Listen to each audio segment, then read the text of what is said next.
हर हर महादेव। अगर इस चैनल पे आप नए हैं तो इस चैनल को सब्सक्राइब करें और लाइक करें और शेयर करें। बहुत सारे भाई बहन के घर में दुख ही दुख रहता है, ठोकर ही ठोकर लगते रहता है। इसके बावजूद भी उनको पता नहीं चल पाता है कि ये ठोकर क्यों लग रहा है। थोड़ा सा भी उनको इसका ज्ञान नहीं हो पाता है कि ठोकर क्यों लग रहा है। तो मैं आज इस वीडियो के माध्यम से आपको बता रहा हूँ, अगर बार बार आपको ठोकर लग रहा है, आप दुख ही दुख में रह रहे हैं, आप हमेशा परेशान ही परेशान रह रहे हैं, आप हमेशा बीमार ही रह रहे हैं, आपके रोजी रोजगार नहीं चल रहा है, आप लाख सोच रहे हैं लेकिन पूरा नहीं हो पा रहा है, आप हमेशा मुट्ठी भर के ही रह रहे हैं, तो आपको एक बार विचार करने की जरूरत है, आपको एक बार सोचने की जरूरत है, एक बार आपको इसको जानने की जरूरत है कि ऐसा क्यों हो रहा है। बहुत हमारे पास भाई बहन लोग आते हैं जो कई सवाल लेके आते हैं कि हम बहुत कोशिश तो कर रहे हैं कमाने का, लेकिन हम कमा नहीं पा रहे हैं। हम बाहर जाने के लिए बहुत कोशिश करते हैं लेकिन बाहर नहीं जा पाते हैं। तो ये आज का जो विषय है इसी पर है कि क्यों नहीं जा पाता आदमी, क्यों नहीं कर पाता है। देखिए, पहले के जो हमारे किसान होते थे, जो खेती करते थे और खेती करके अपने कुल देवी कुल देवता को पूरी तरह से खुश करके, और उनके मन में इच्छा होता था कि हमारे बाल बच्चे पढ़े लिखे और कोई अफसर बने, कोई नौकरी करे। ऐसा तमन्ना के साथ हमारे पूर्वज जो खेती बाड़ी करते थे, उन्होंने अपने देवी देवता कुल देवी देवता को बड़ी हृदय से पूजता था और पूज कर अपने बच्चे को जिस स्थान पर पहुंचाना चाहता था उस पे पहुंचा देता था। लेकिन वही बच्चा जब पढ़ लिख लेता है और शहर में जब रहने लगता है तो उसका जो पुश्तैनी गांव है, जो उस गांव में बहुत कम आना होता है, क्योंकि जब कोई पढ़ लिख के अफसर बन जाता है तो कहीं न कहीं शहर में जाकर अपना मकान ले लेता है, घर ले लेता है, या तो ऑफिसर बन जाता है, तो उसको गांव में आने का मौका नहीं मिलता है। इसका नतीजा होता है कि वो पैसा तो कमाता है लेकिन बहुत दुखी रहता है। तो हम ऐसा क्या करें कि जो दुख ही दुख मुझे मिल रहा है वो सब सुख में बदले। तो सबसे पहले आपको मैं बता दूं कि जो कुल देवी होती हैं, कुल देवी 3 शक्ति में कार्य करती हैं। जो आपके कुल देवता या तो कुल देवी होती हैं वो 3 शक्ति में काम करती हैं। पहला जो शक्ति होती है अन्नपूर्णा।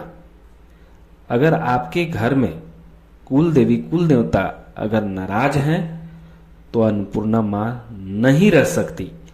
आपके घर में हमेशा किचन में कुछ न कुछ घटा हुआ रहेगा। कभी सब्जी नहीं रहेगी तो कभी दाल नहीं रहेगा, तो कभी तेल नहीं रहेगा, कभी मसाला नहीं रहेगा। आप कटोरा लेकर आप अड़ोस पड़ोस में जाकर कुछ न कुछ आप मांग के लाते रहेंगे। अगर अन्नपूर्णा माँ की कृपा बन जाए तो आपके घर में धन की कमी नहीं होता है, अनाज की कमी नहीं होता है, साग सब्जी का कमी नहीं होता है। एक तो अन्नपूर्णा के रूप में माता चलती हैं जो कुल देवी हैं। इसके बाद दूसर का जो उनका रूप है वो लक्ष्मी का रूप है। अगर आपके घर में वो खुश हैं तो भरपूर मात्रा में आपको लक्ष्मी देंगे। आपके रुपये पैसे का कभी कमी नहीं होगा, आप हमेशा सुखी रहेंगे, आप आर्थिक रूप से मजबूत रहेंगे। तो लक्ष्मी माता होती है। और तीसरा जो शक्ति के रूप में होती हैं वो काली माता होती हैं।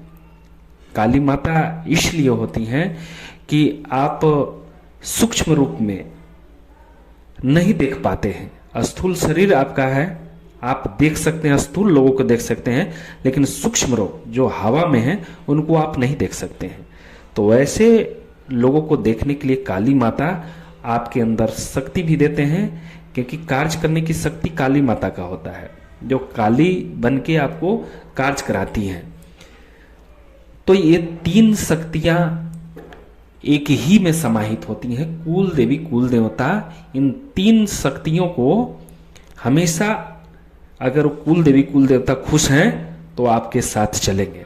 बहुत सारे भाई बहन समझ नहीं पाते हैं इसका कारण, और इसका नतीजा होता है कि वो हमेशा दुखी रहते हैं, हमेशा परेशान रहते हैं। अपने घर में कभी देवता का बढ़िया से पूजा पाठ नहीं करते हैं, और बाहर मंदिर में दूर दूर जाकर, बहुत दूरी दूरी तक जाकर पूरा मंदिर में भक्ति भाव श्रद्धा के साथ पूजा करते हैं। इससे भी हमारे कुल देवी कुल देवता नाराज हो जाते हैं, और नाराज होने का नतीजा होता है कि हमको दुख सहना पड़ता है, दर दर का ठोकर खाना पड़ता है, और ठोकर ही ठोकर मिलते रहता है। इस परिस्थिति में हम कैसे समझें कि हमारे कुल देवी कुल देवता नाराज हैं? अगर जो मैंने इस वीडियो में बताया, अगर आप दर दर की ठोकर खा रहे हैं, आपको दुख ही दुख है, आप काफी प्रयास कर रहे हैं, इसके बावजूद भी आपका प्रयास सफल नहीं हो रहा है, आप 10 रुपया कमा रहे हैं, आपका 50 रुपया खर्च हो जा रहा है, तो आप समझिए कि आपके कुल देवी कुल देवता नाराज हैं। सबसे पहले उनको आप खुश करने का काम कीजिए। इसके बाद कुल देवी कुल देवता के बाद स्थान शीतला माता का आता है, जो स्थानीय देवता होते हैं, जो क्षेत्रफल होते हैं, जो क्षेत्र में राज करते हैं। वो क्षेत्रफल ऐसा होते हैं, इतनी ताकतवर होते हैं जो शीतला माता हैं, जो पूरे क्षेत्र में, जैसे आपके गांव, आपके जिला में जो डीएम होता है, डीसी के पावर में शीतला माता होती है। कोई भी इस डिस्ट्रिक्ट में अगर कोई भी सूक्ष्म रूपी शक्ति प्रवेश करता है तो उनकी गण उनको रोकते हैं, चौक चौराहे पर धर लेते हैं, और जेल की तरह उनका भी जेल बना हुआ है। अगर बिना पूछे आएंगे तो उनको जेल में बंद कर दिया जाता है। शीतला माता का भी प्रचंड शक्ति चलती है, और शीतला माता एक ऐसी शक्ति है जो किसी भी शक्ति को मिनटों भर में ठिकाना लगा देती हैं। तंत्र बाधा में तो इनकी बहुत ही महिमा है।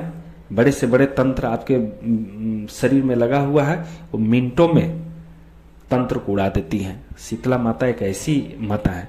शीतला माता 2-3 तरह से चलती हैं। मसानी शीतला भी चलती हैं, जिसको हम लोग मदानन माता बोलते हैं, जो मैदान से चलती हैं, और चौक चौराहे से जो चलती हैं, वो भी चौक चौराहे की देवता होती हैं, वो भी मसान ही होती हैं, मसानी शक्तियां ही होती हैं। तो इन सब शक्तियों पर हम लोग भरोसा नहीं करके हम लोग कहीं मंदिर में चले जाते हैं, या बड़े बड़े मठ में चले जाते हैं, आश्रम में चले जाते हैं, शक्तिपीठ में चले जाते हैं, और अपने कुल देवी कुल देवता को कभी याद नहीं करते हैं, उनको भोग प्रसाद नहीं देते हैं, समय से पूजा पाठ नहीं करते हैं। इसका नतीजा होता है कि हम लोग को हमेशा रोना पड़ता है, हम लोग को चीखना पड़ता है, हमेशा हम लोग को सोचना पड़ता है। तो अब विषय रहा कि यदि अगर हमारे कुल देवी कुल देवता नाराज हैं तो इनको हम खुश कैसे करें, अब विषय ये आता है। तो खुश करने का एकदम सरल तरीका है कि आप पूर्णिमा के दिन अपने कुल देवी कुल देवता को भोग प्रसाद दें। वो प्रचंड